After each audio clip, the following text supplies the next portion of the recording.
Hello, Sterile Processing Professionals. My name is Adam Okada with Beyond Clean, and you're watching the second part of our two-part episode on shift wars. Today, we're going to be looking at the light side of shift wars and what we can do as individuals and as a department to help us avoid the trap. So the first step we can take to try and stop shift wars is to try and prevent them from ever happening in the first place, and that starts with the orientation period. One tactic I've seen be successful is to have new hires actually work the other two shifts in the department before moving to their permanent shift. This gives them some perspective on the demands of the other shifts and unique pressures and circumstances which make each shift different.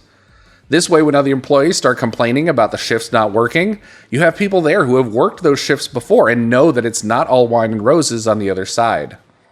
The second idea I have for you is to try and stagger your staffing.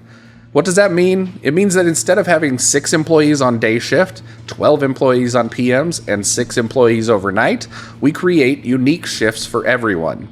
What I like to do is have one of my AM employees come in early, around 4 or 5 o'clock in the morning, to help the night shift with cleanup and to give them some breaks from processing trays. They can also catch any mistakes or oversights for the following day.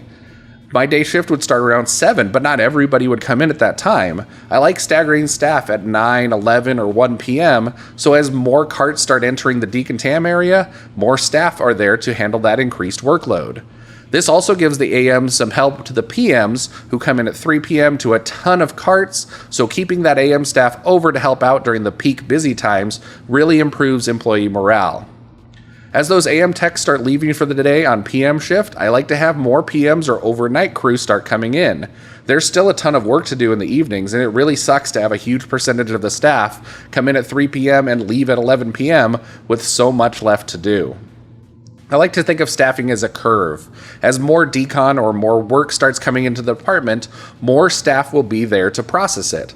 This peak staffing holds until the majority of cases are completed, and even a few hours after that point, so that there are plenty of staff to process those last few carts. So the reason that I mentioned this staffing model in a video on shift wars is because what I've just said, there's no longer 3 separate shifts.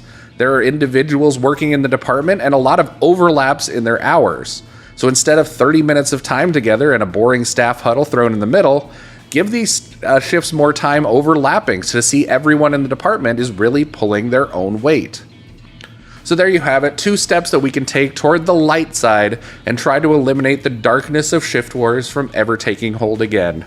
My name is Adam Okada with Beyond Clean. Thank you for watching Shift Change, and until next time, keep fighting dirty.